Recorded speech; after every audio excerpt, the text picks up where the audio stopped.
And good afternoon, racing fans. Welcome to Hawthorne Racecourse for a Thursday afternoon of thoroughbred action. Jim Miller and Emily Gullikson up here in our mezzanine level studio on another toasty Thursday in the Chicagoland area. Emily, it's September. It's in the mid to upper 80s. The one good thing though, sunny skies, fast track, firm turf course. Yeah, when I was in my building earlier, one of the neighbors was like, "I think we're just going to have summer winter from now on." And I'm from Arizona, or I lived in Arizona. I'm not from there, but I lived there for almost 20 years, so I'm used to it being summer winter. But I don't know. I feel like fall could be right around the corner. I like fall. Fall's a great season, but yeah, it's kind of turned into a two-season year thus far this year, and we'll see. Like I said, the good thing is we're on the turf course. We got 4 races carded on the grass. We're all the way back in lane 1. It's been 5 weeks since we were in lane 1, so some time for that lane to regenerate itself. The turf got rolled yesterday. Should be in great shape there. It's an excellent card today too. Only a handful of scratches on the card. Our mutual department's going to have some work to do here, because I'm just watching. We're 26 minutes to post for the opener.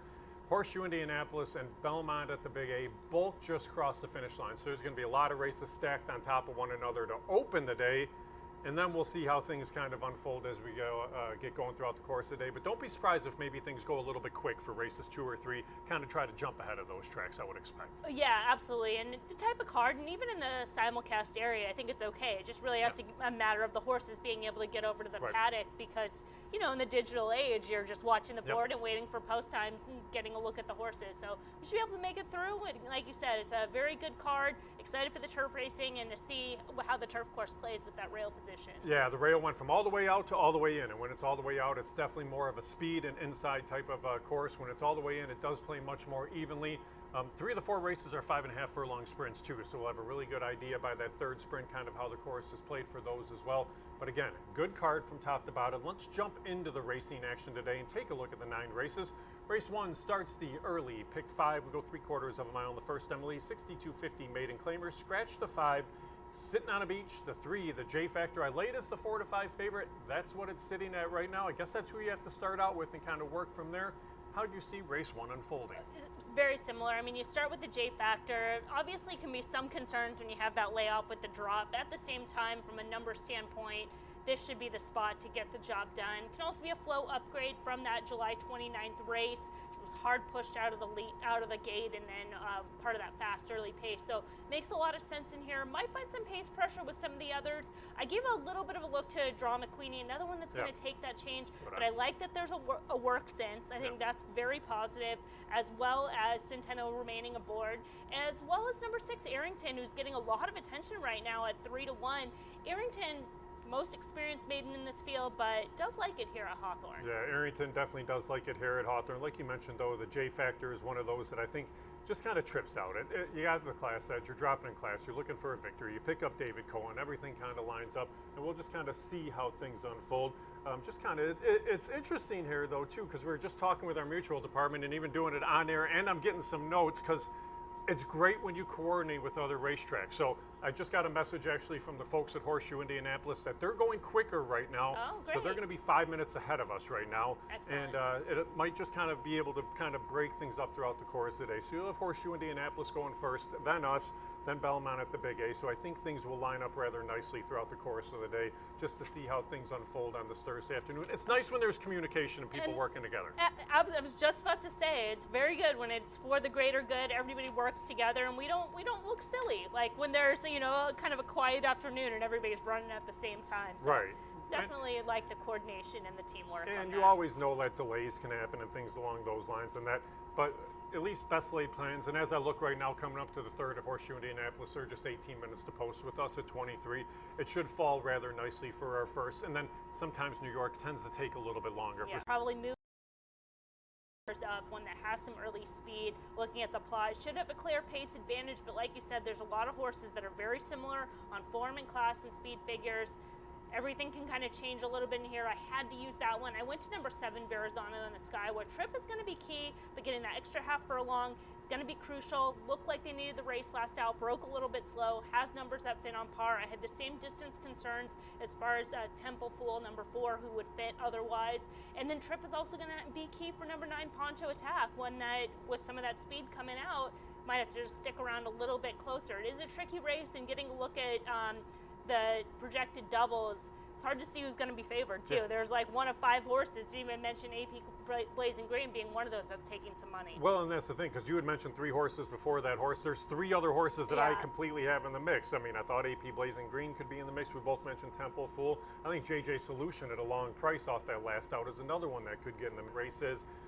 Look and see if there's some value. Look and see how the doubles play. Look and see if there's a potential to catch a little bit of a price, but a really good race to start the 50-cent early pick 4. And you should be able to get a price based on the way that action is right now, and there's a lot of horses that are close. You could probably upgrade your third choice or one of those horses that you think has a chance that gets overlooked. Yeah, I tend to agree with you in that spot as well. All right, third race on the card, allowance runners in here. They go 3/4 of a mile. Couple of scratches.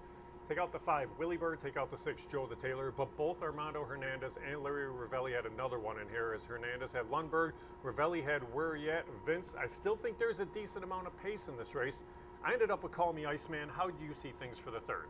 I think you should get the right trip, but with that said, I gave a look to both those other runners, number 1, Lundberg, and especially number 3, Where You At, Vince, who's going to wheel back on short rest, which isn't that.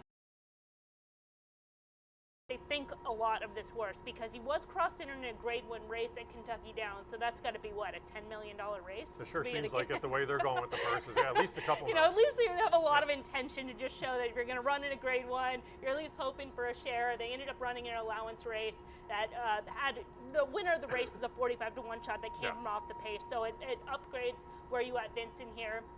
Number 2, Call Me Iceman, should be able to get the right trip, especially if Lundberg tries to go and that pace is quick. I mean, a Candy also has some early speed. I use those 3, but probably Where You At, Vince is potentially the horse to beat. Yeah, definitely in with a shot in there for sure. And Call Me Iceman, the question is, can you repeat that last performance? That was a career best figure. You're going to have to run back to that spot. It's still a competitive race, but nice to have that allowance race there.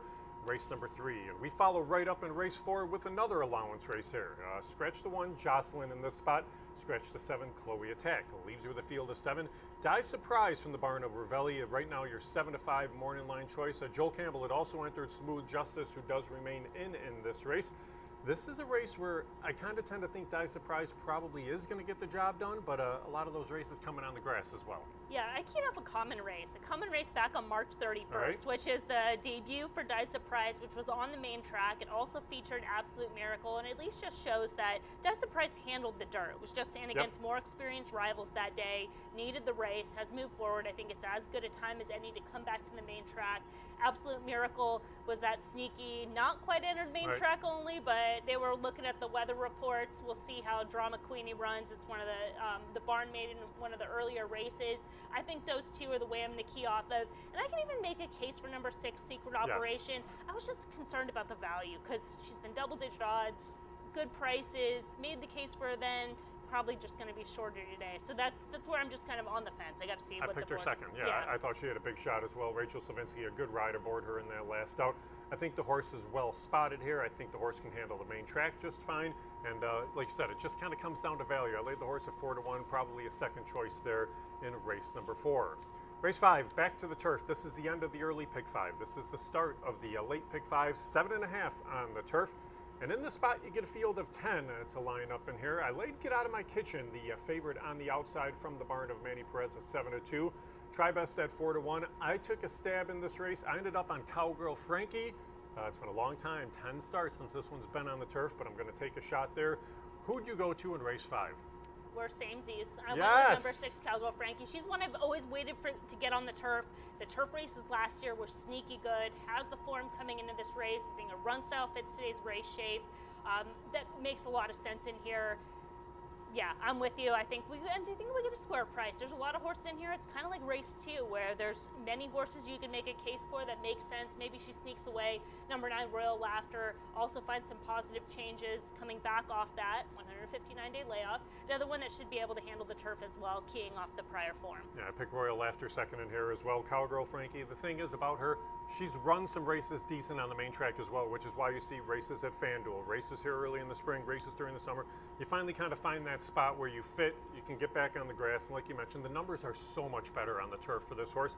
You pick up David Cohen in the saddle. I think the horse should be sitting on a good effort. We'll see if you and I are killing the price on the racehorse here. Yeah, maybe she sneaks away, but there's definitely things to like. It's one that if you're handicapping, especially if you're watching races and taking trip notes, she really jumps to the top. Yeah, right. And if you were to look off, say, the last 5-6 starts, you'd say this horse is automatic 30-1. But then when you dig back, you see kind of things kind of going down. That's the reason I laid the horse at 12, just a little bit of a thing there to see kind of just what the bettors choose to do in race number 5.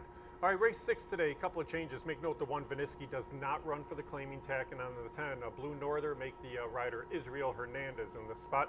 Field of 10 lines up in here, 12-5 claimers. Again, a tough race. I put Hoppin' John as the 4-1 favorite. Path to Success could be there. Bruce Banner, We Miss Arlington.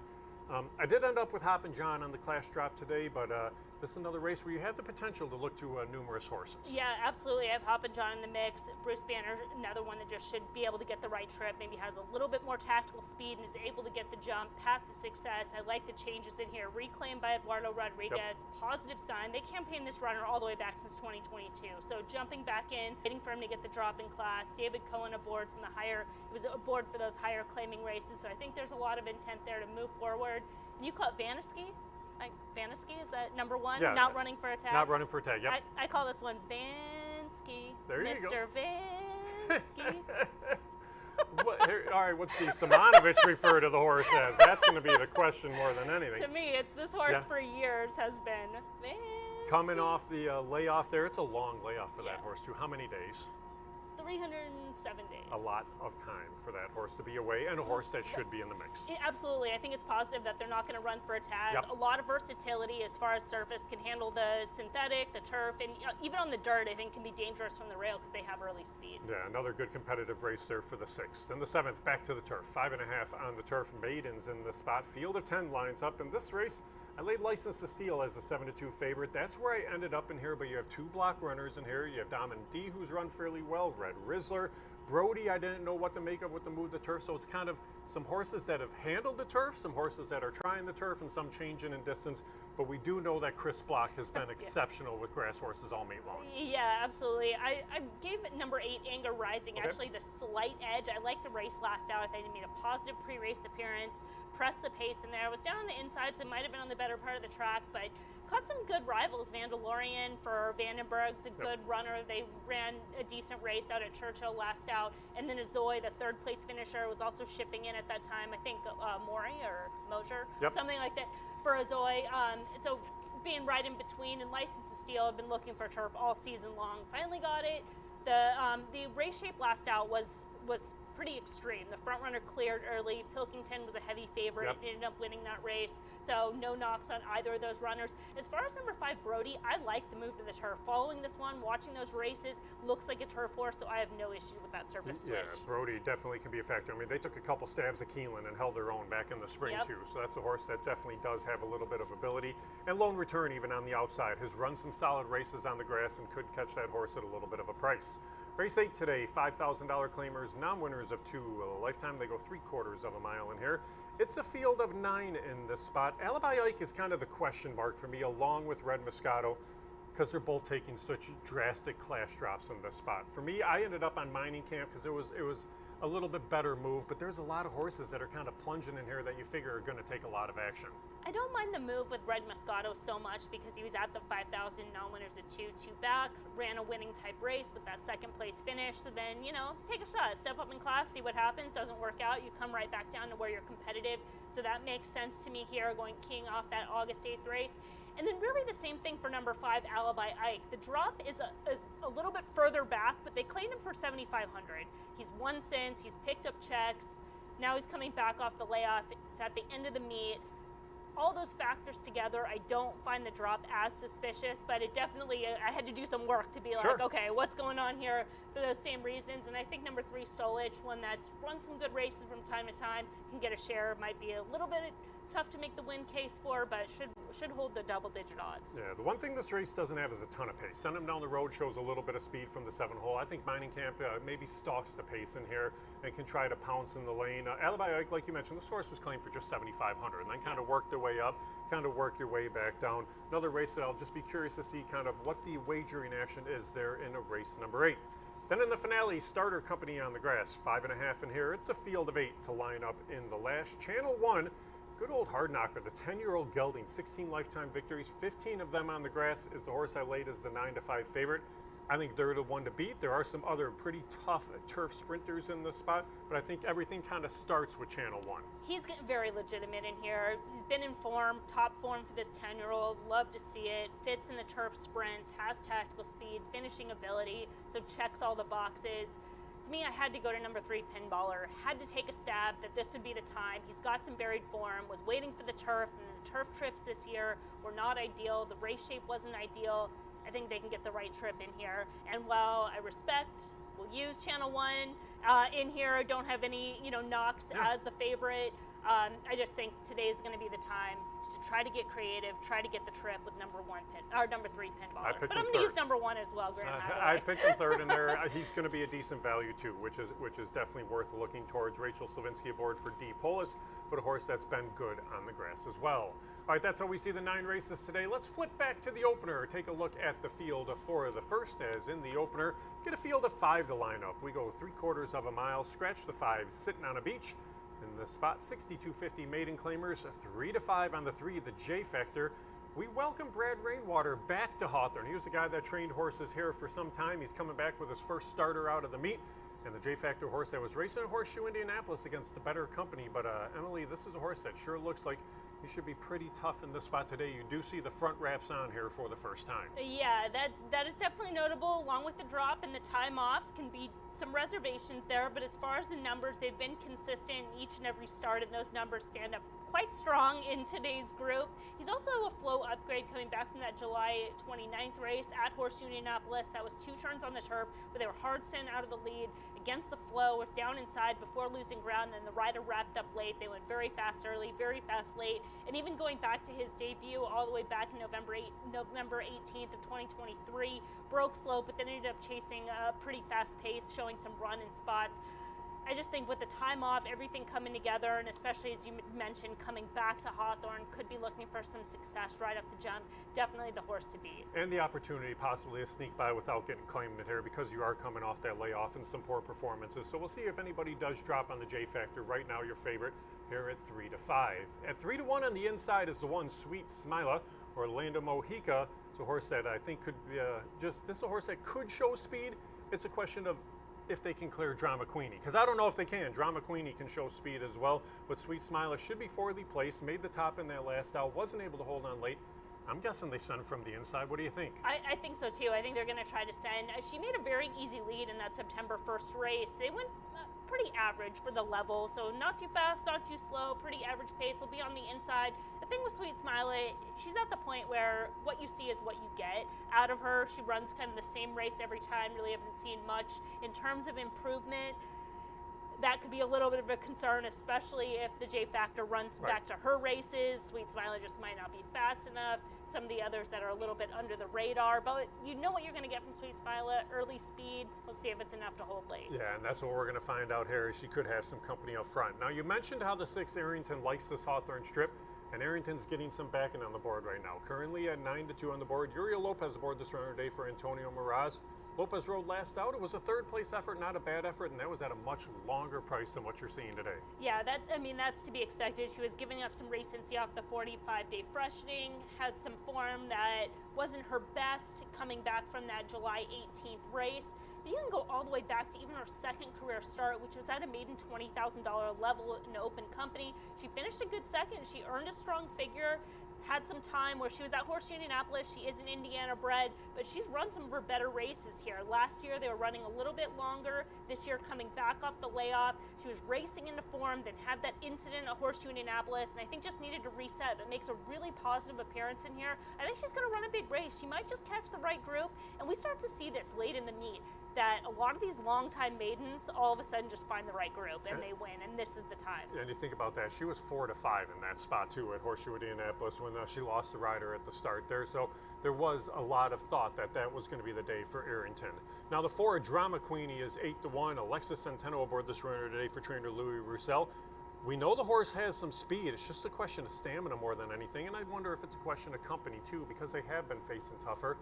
but I think they need to build some confidence. And I just don't know here. Can Drama Queenie beat Sweet Smiler to the front? I think if they can be competitive, but I'm still a little bit surprised to see 8-1 in this bunch. This would be the time for Drama Queenie that if she hasn't shown her best, this would be the time and place. She made her debut all the way back at Horseshoe Indianapolis, where at the time, I think it was class more than anything. It was in August of last year, where she was running a maiden special weight company that took her almost over a year to get back on August 15th, where she was green, she rushed up. I think that was a fitness race, as we talk about Absolute Miracle, who was very well meant that day. I think they were just giving Drama Queenie the race. And then coming back on the turf earlier this month, it just wasn't right. She just wasn't right from start to finish, was pretty rank in there. So I just draw a line kind of through that race, especially with the very fast pace. So again, if she has more to show, this is the time and for the spot. We'll see how things unfold here in the opener as we start the 50-cent early pick 5 along with Win Play Show, Exacta Try Super, double place pick 8, and a pick 3 wagering. Good luck.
Coming on the track for the Thursday opener to go 6 furlong on a fast track. Scratch 5 sitting on a beach. Field of 5. No jockey changes. 2, Jackie K will carry 1 pound over the program weight. Win Play Show, Exacta Trifecta Superfecta. This race starts the rolling daily doubles, rolling pick 3s. The 50-cent early pick 5 and the $1 place pick 8. Remember, just 12% takeout on the Win Play Show wagers every day we race here at Hawthorne. Place pick 8 also has a low takeout of just 8%. Missed it earlier. Dirt track will be fast all day long. Turf will be firm all day long. Rail set at 0 feet on the turf course. Here's the field. 1, Sweet Smiler. The rider is Orlando Mojica. 2, Jackie K will be ridden by Harold Ortega.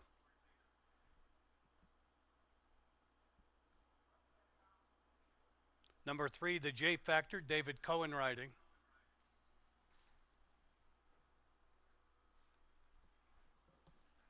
4, Drama Queenie with Alexi Centeno. 5 is scratched. 6 is Arrington, Uriel Lopez. Number 2, Jackie K. The rider was unseated as they started the post parade, so it's right in front of us right now. The rider's back aboard. There's 2, Jackie K in the black 6 with jockey Harold Ortega. Post time for the first in 2 minutes. We do urge you to make your selections early. Avoid being shut out.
Racing fans, those of you across the betting network, we do thank you for joining us today here at Hawthorne, wherever it may be across the betting network here at Hawthorne, off-track facilities in the comfort of your own home. We have 9 races today, another gorgeous day here in the Chicagoland area for the race. Track will be fast all day long, turf will be firm, rail set at 0 feet. Had a string of non-rain days here at Hawthorne for a couple of weeks now, so the turf remains firm. There are no carryover pools to report. Place pick 8 starts here on the 1st, as does the early pick 5. 2 pick 5s, 2 pick 4s. Every day here we race at Hawthorne. Close to starting time for the 1st.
Racing fans, this will be the final call for your first race selections, including rolling doubles, rolling pick 3s, the 50-cent early pick 5, and the $1 place pick 8. Moving towards the gate, less than a minute.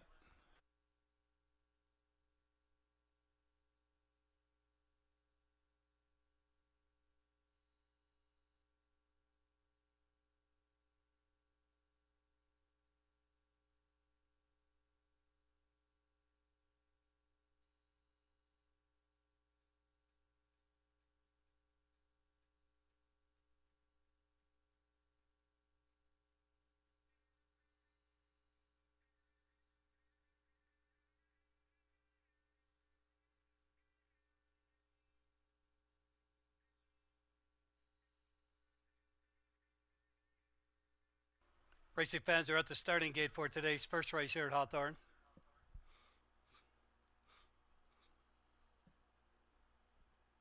Horses are entering the starting gate.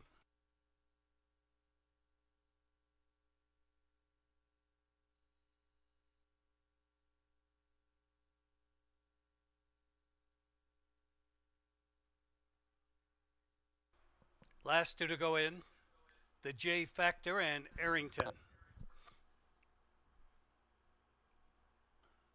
Waiting now for Arrington. She's in, they're on the gate. They're off. The J Factor going for the lead. Drama Queenie has early speed. Sweet Smile on the rail is 3rd. Jackie K came away 4th, and then a 6-length gap to the trailer. That's Arrington. 5 furlongs to go in the Thursday opener. On the outside, Drama Queenie has the lead. Sweet Smile now takes over 2nd. The J Factor is back to 3rd. Jackie K 4th, about 6 lengths behind the leader, and trailing the field, Arrington, the opening quarter in 22.37. And around the turn they go. On the inside, Sweet Smile. On the outside, Drama Queenie. These two locked in a head-and-head duel. And now Sweet Smile edges clear. Drama Queenie still there. The J Factor moving 3 wide. And then a gap to Jackie K and Arrington. Around the turn, they're in a stretch. Sweet Smile comes off the turn, opening up the lead 2.5 lengths. Here's the J Factor picking up the chase 2nd. Drama Queenie is 3rd. Arrington 4th. Jackie K is 5th inside the final furlong. Sweet Smile has the lead and strong on top. She's opening up the lead now by 5. The J Factor 2nd. Sweet Smile, a sharp winner in the opener, eased down at the wire. The J Factor was 2nd. Drama Queenie held 3rd. Arrington 4th. Jackie K was 5th.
In today's first race, 1, Sweet Smiler finished first, 3, the J Factor second, 4, Drama Queenie third, 6, Arrington fourth.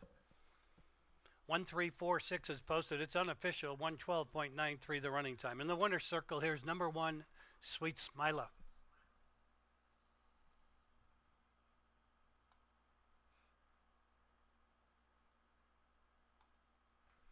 Sweet Smiler is owned by Hugh Robertson, trained by Hugh Robertson, ridden to victory by Orlando Mojica. Sweet Smiler, an Illinois bred 3-year-old filly by 3 Hour Nap out of the Trap Shot mare